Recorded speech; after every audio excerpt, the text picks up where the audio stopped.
We're back again to play some games. Last time on Ikemen Vampire, me and Leonardo, my boo, my man, that guy, we started a fake relationship because Lee Comte was like, dude, too many people are trying to marry you and they keep bothering me. So like, let's make a fake romance between you and Lauren so that people stop bothering you. And he was like, sure, bet. And I was like, really? Seriously? Without my consent? But I went along with it anyway. So that's where we're at right now. We're about to start our little fake romance. And we all know how that ends. In fiction, at least. Fake romances turn into real romances. Let's see how everything works out. Before we start, make sure you follow me on my social media. Make sure you like my video. And make sure you are subscribed. Make sure you subscribe. That's important. That's very important. And we can get started. Okay. We are on chapter 4, Leonardo. My voice really hurts because I did a little too much voice acting and Obey Me because the boys were arguing in that one. So I got put on a show. Anyway. Ugh, it hurts. Leonardo lit a cigarillo. Still don't know what that word is. And with a puff, started walking again. He stopped after only a few minutes, seemingly remembering something. Actually, I had to set something down first, just to keep things safe. Very well. What is it? I'm only gonna say this once, so listen closely, Carmia. He grinned like a cat. Ow. That was ugly. How do you grin like a cat? Oh, maybe I can't do it. Only he can. You can ask me anything you want, but you only get one question a day. More than that's too much trouble for me. Boy, I ain't playing these games with you. One question a day? That's adding conditions after we've already agreed to the terms. Yeah, you're right. As a compagni, I guess we need to work on our communication. His maddening smile hung on the air, a mirage in the smoke he left behind. I spun around, indignant, and walked off the opposite direction towards my room. I swear the words in this game are so hard to read. This game is so hard to read. Once inside, I shut the door and sighed.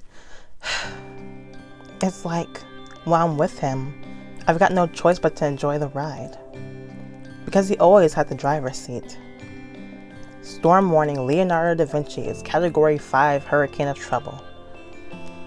He has already claimed one casualty, a Tokyo native named Lauren. And here I thought the eye of the storm was supposed to be calm. I just hoped there'd be something left of me to send through the door in a month. I wish my room had a chandelier. My feet carried me to my bed. Even unmade, its softness was inviting. Leonardo da Vinci, my temporary boyfriend. My thoughts drifted. I was tired. Come to think of it, I hadn't gotten a full night's sleep since arriving here. And it was probably night back in my time. I'll just take a little nap. I shut my eyes to get some rest. It's a pretty sky. Who made constellations, by the way? Like I can't see constellations like at all. Who decided about those? Anyway, that night while Lauren was sleeping in it's narrator. That night while Lauren was sleeping in deep, dreamless sleep,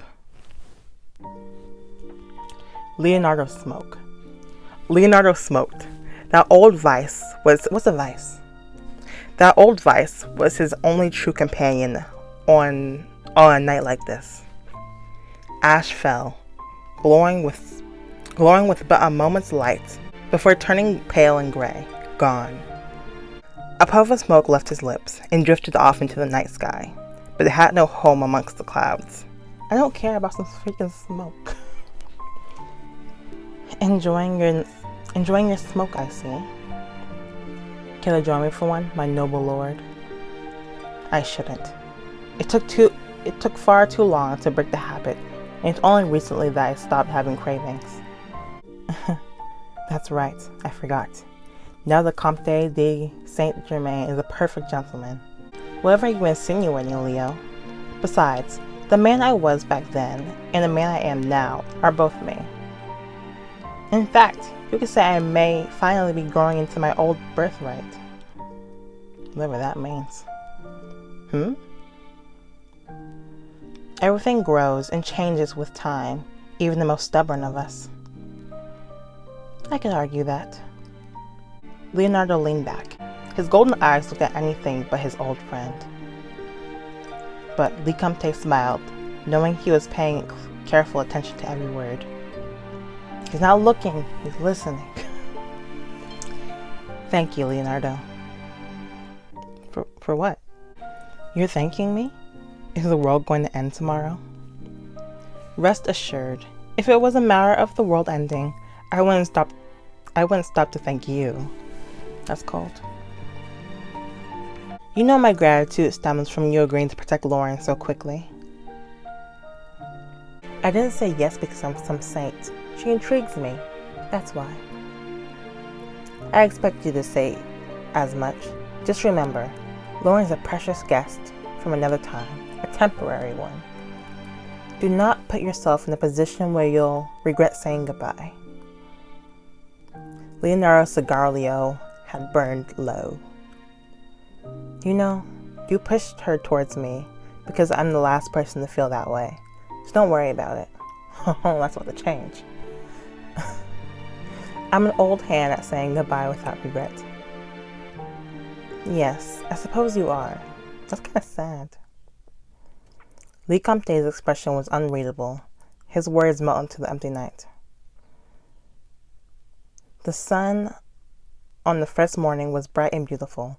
A perfect day to start to work. Oh, I forgot I have a job. Or so I'd imagine. I didn't see it. What hired help has the gall to sleep away the morning of their first day, I ask you? Me, I suppose. I'm really sorry, Sebastian. It was just supposed to be a nap. Even I can't believe my nap lasted all yesterday evening and into the next day. On the grounds that you were clearly too tired to work, I forgive you. Starting today, your work begins in earnest. I'm well rested for it.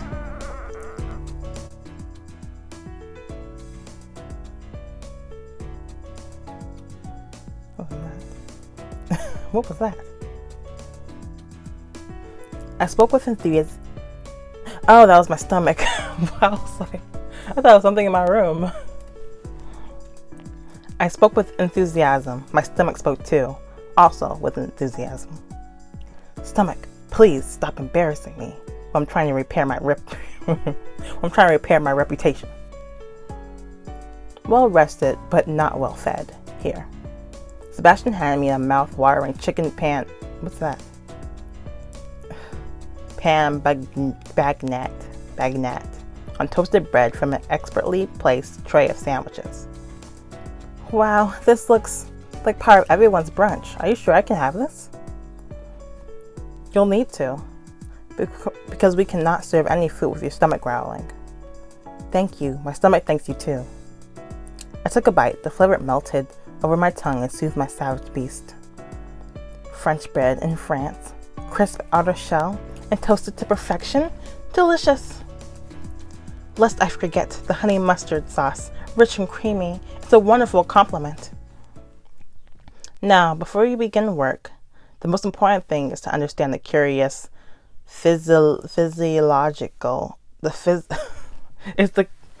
Now, before you begin work, the most important thing to understand is the curious physiological trait of vampires. On to the next. I've been wondering about that. No, I haven't. You may have noticed that they look indistinguishable from us. Appearance aside, they are quite different. I have so many questions about that. Why do they burn in sunlight? I'm curious about holy objects. Is it just crosses? And I guess you never cook I think those are all fake. Those are movie vampires. I'm sure they can go out in the daylight. Sebastian raised one pristine white glove and flicked me in the forehead. Boy. Flick me in the forehead. Boy, I'll flick you. I nearly jumped from my chair. I can't believe you flicked me. I can't believe you flicked me. This isn't the Middle Ages. Such blatant superstitions are outdated and incorrect. The only thing that distinguishes the esteemed residents of this mansion from humans are the following. They take their nourishment in a different manner from us. They live longer, and their bodies are more resilient. I see. Given how far outside the bounds of realism I'd already stepped, I was primed to believe the superstitions, but this is fine. My mental resilience had already been tested pretty much to its limits. I was fine not breaking my mind any further. We will begin meal service once this lecture is over. Now, you recall seeing this before? Yes, he called it rouge. I feel my stomach churning. It's hard to forget the decanter full of blood. Everyone here calls it rouge, and it's how the vampires stay alive, correct? Correct, but rouge is not the only thing they drink. Still, look at this. Looks like pee. Whatever. He placed a similar ball besides the rouge, containing a thick, milky white liquid. What's in that one? This is Blanc, and it's a blood substitute cultivated from a certain white flower. A substitute? So they don't always have to drink blood? How did it come about? I'm not certain of the history, but Blanc was developed out of necessity, I imagine. But vampire society, there's a whole society? How many vampires are there? Is that a bug? Legally, acquired rouge is not available in great quantities given its source. And there are some vampires who do not wish to drink rouge for moral reasons.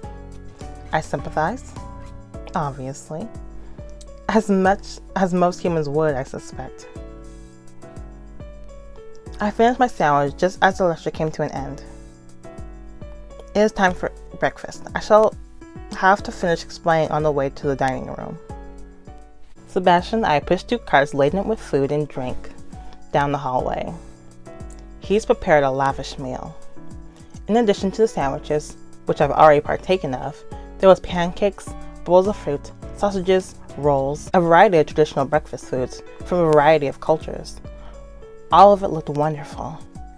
I was impressed the night of the banquet, but it seemed they eat well every meal. But why do vampires need so much food if it's blood that keeps them alive? Because they still want to taste food. Food's good. Sebastian answered my unspoken question, anticipating me. You're wondering why we serve them food if they're subsist on rouge and blanc. That's exactly what I was wondering. Old habits die hard, as they say. And to the residents, human food remains a pleasurable indulgence. They eat it because they like it? Yes, though it provides them no nutrition, does not stop them from feeling hungry, and will not keep them alive.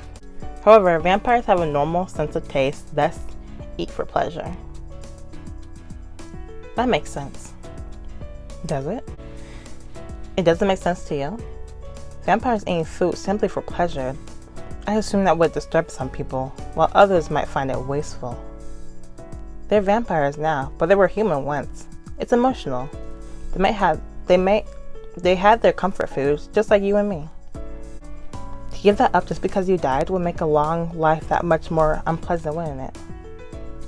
I love a good meal, and appreciate the efforts that go into it. I hate to lose that. Your sympathy is showing. Perhaps the day you come to like vampires isn't so far off. It's too soon to tell that, Sebastian. After all, it's only my first day. It's only my 3rd day out here, I don't know. We've arrived. Lauren, We now stand before the doors to the dining room. Shadowing is an excellent way to learn, so I expect you to follow my every move. Are you ready? Let's begin. I don't want to work. I don't want to work. I nod. Sebastian opened the doors. Inside the dining room was Napoleon Bonaparte, Vincent and Theodorus Van Gogh, and Arthur Conan Doyle. Sebas, I gotta go in 15 minutes. One stack of pancakes for me. Here you are, Master Theodorus. Solid than syrup, as you like them. That's why you're the best. He didn't say it like that. I followed Sebastian as he went around the table, filling glasses with fresh juice and tea. I'm impressed. There's precision in everything he does. I felt a surreptitious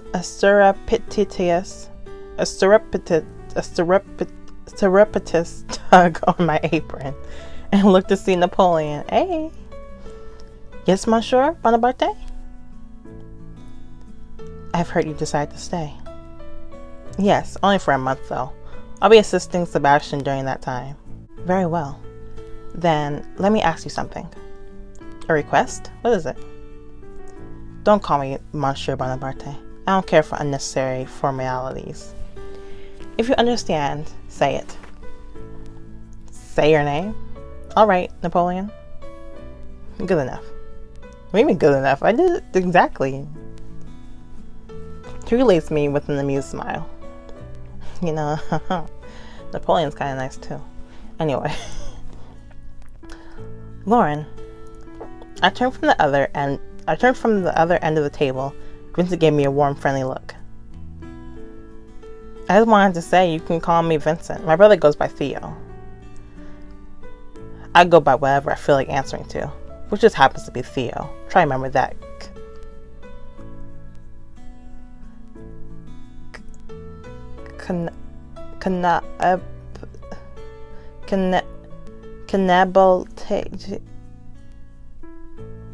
Well, I don't answer to morsel. Did he call me morsel?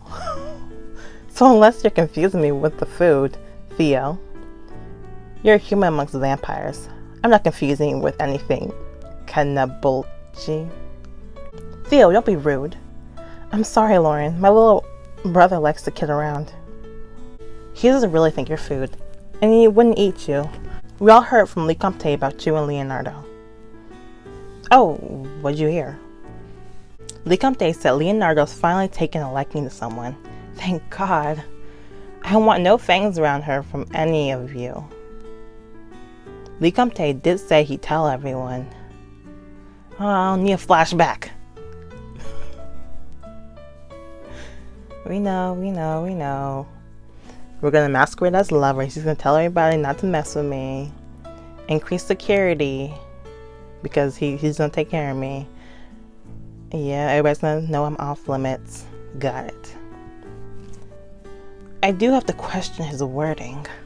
Still, if these vampires have become all bark and no bite, then I'm satisfied.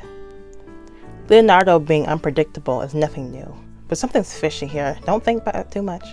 Falling in love with the girl you just met? One who made it clear she's going home soon? They'll give me a cold, appraising look. I don't think he's buying it. Don't think about it too much. Don't be nosy.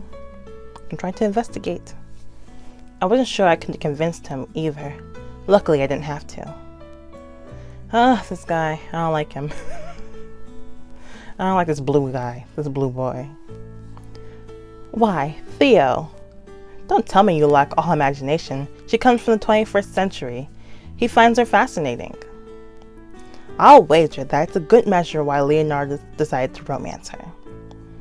Or are you downplaying her charms in the bid to win her for yourself?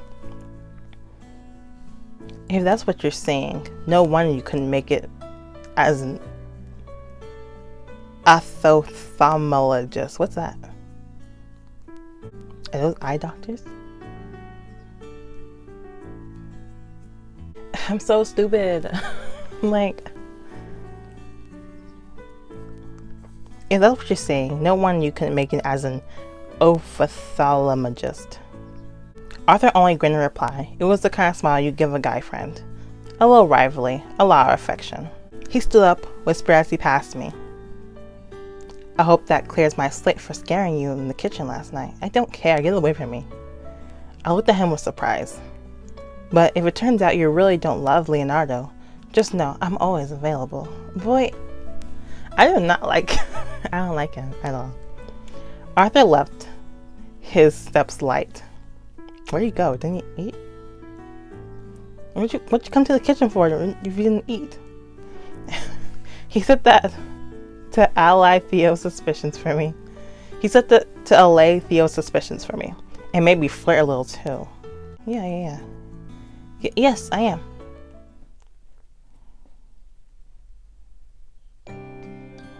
After breakfast, I joined Sebastian in the kitchen. We washed the dishes. You cook and you clean. You taking care of this large mansion all by yourself? You're amazing, Sebastian. It came out during breakfast that the banquet the night I arrived was unusual. Most of the residents ate at different times and had their own schedules, all of which Sebastian had memorized. That's a lot of work. I just happen to enjoy the work I do. But, see, I'm curious about his route, if he has a route yet. Because you don't just give up your life in your own time to come back in time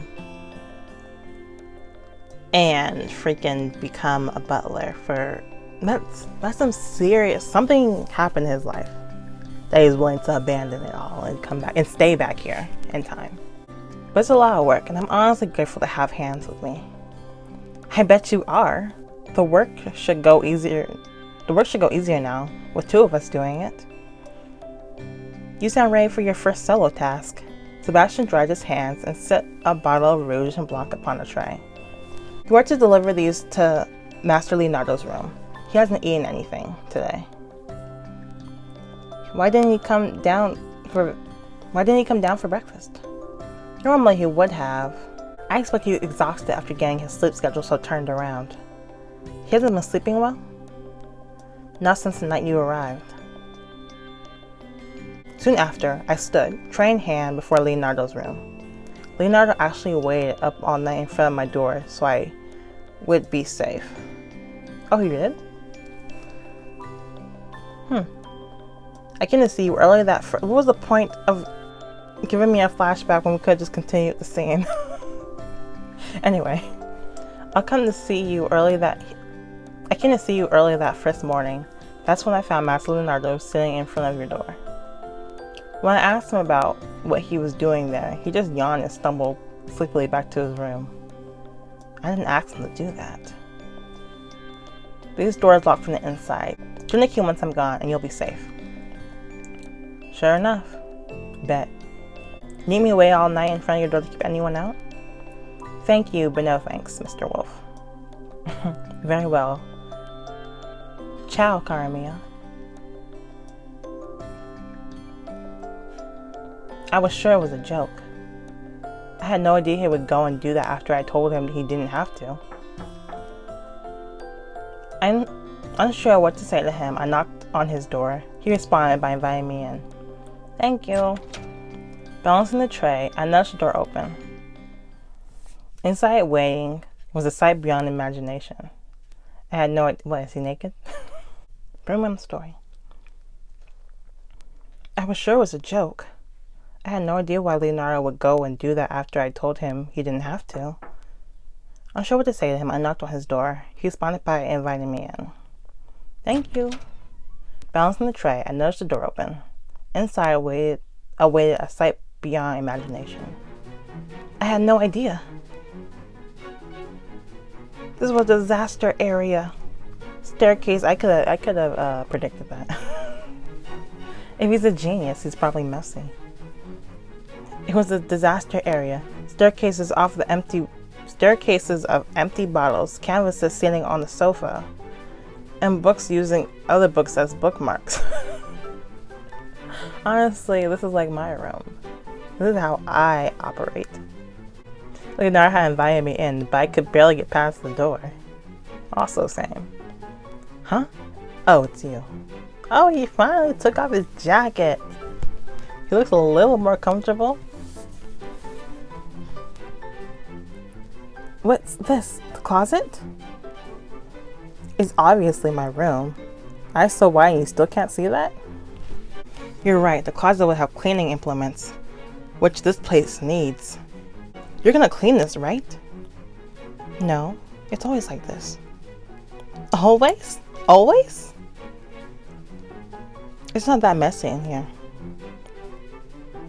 I swear, if this character cleans his room for him, I'm gonna lose my mind. I don't clean my own room, so she better not be cleaning.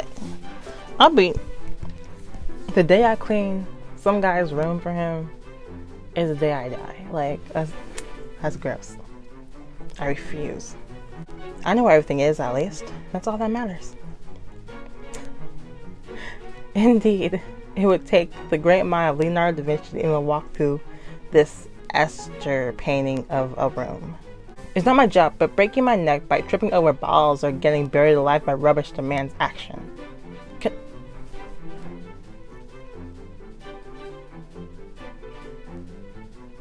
Can I clean up? No, never mind. I'm not asking. I have to clean. I told you, I am not cleaning a man's room.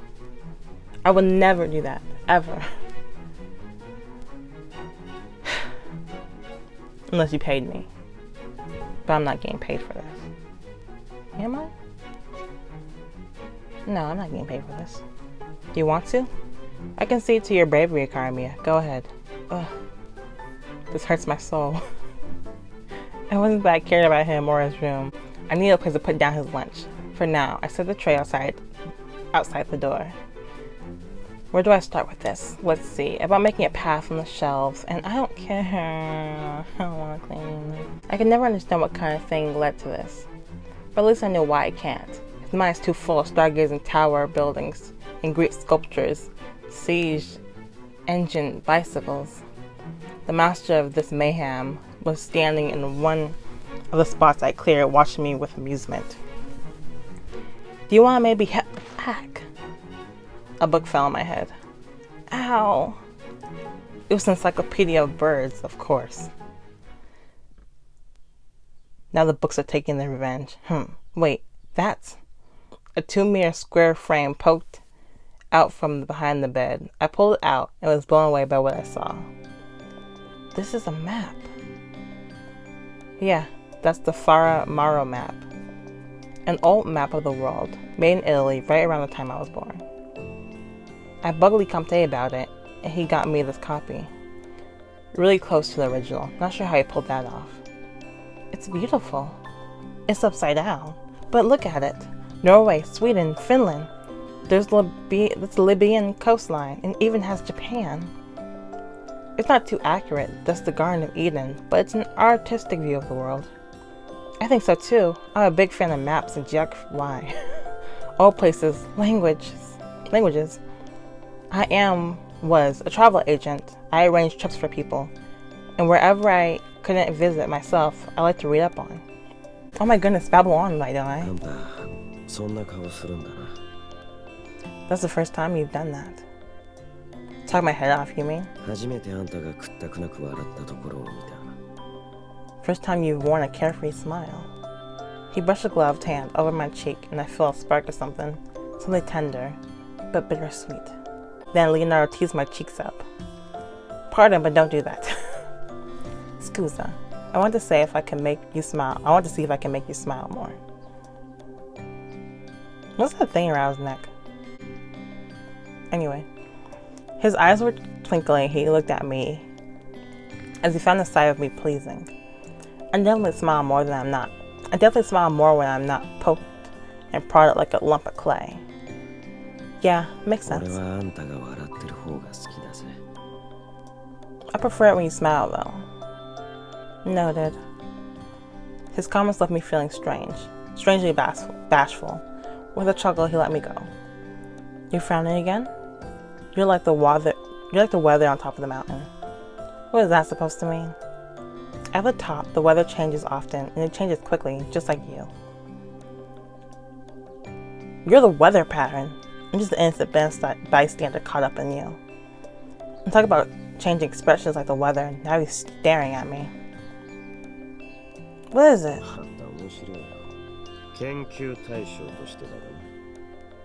You're unusual.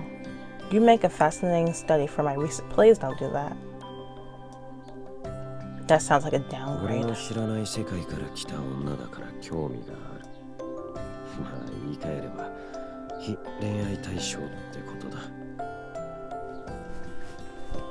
It means you're interesting. The girl who came from another time, but not interesting as a romantic partner.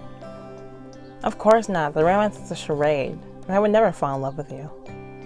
Never. Makes me sad to hear, Karamia. That was not a forlorn expression.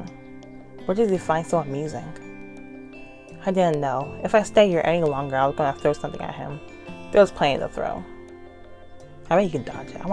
Can I throw something at him? I want to see him dodge. You leaving? Oh, plan to keep coming back until the day this room is... Oh, I plan to keep coming back until the day this room is inhabitable. But that's not today. I know when I'm beat. I still hate the fact that I'm cleaning his room. I still hate that. Why am I cleaning his room? Stupid. When I reached the door, I was reminded of what Sebastian had told me. I couldn't see you early that first morning. That's when I found Master Leonardo sitting in front of your door. When I asked him what he was doing there, he just yawned and stumbled sleepily back to his room. I never thanked him for guarding my door. Is that really what he was doing? Leonardo? What is it? I'd like to ask one question for the day. Is it true you waited all night guarding my door the first night? Who told you that? Sebastian did.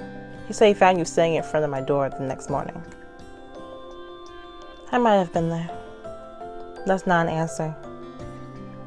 I felt suddenly tired as I left your room. I think I fell asleep there. I think I fell asleep where I stood. Next thing I knew, the sun was up. That actually sounds feasible, given what I've seen of you so far. Sorry to disappoint you. Leonardo grinned and embarrassment flared up inside me. I'm only disappointed in myself for envisioning you as something you're not. It's fine. I'll be going now. Ciao, Karamia. As soon as the door had shut, Leonardo ran a glove through his hair. Why does Sebastian have to say something? There's nothing worse than to admit I was really worried about her. Of course, Lauren didn't hear him through the door. Yes, I did. I don't know that word. An art technique that uses bold contrast to enhance the illusion of life in an illustration. Neither Lauren or Leonardo knew at the time how much the differences would bring life to each other. Cleaning somebody's room. I'm disappointed. I'm disappointed in my main character. We don't do that. We don't do that. We don't do that. So, I am disgusted. I am appalled. I'm disappointed.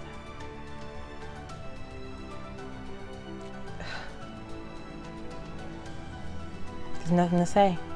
Thank you for watching. Make sure you like, comment, and subscribe. And make sure you follow me on my social media. And I will see you guys tomorrow with Dangerous Fellows. Make sure you watch that. Bye-bye.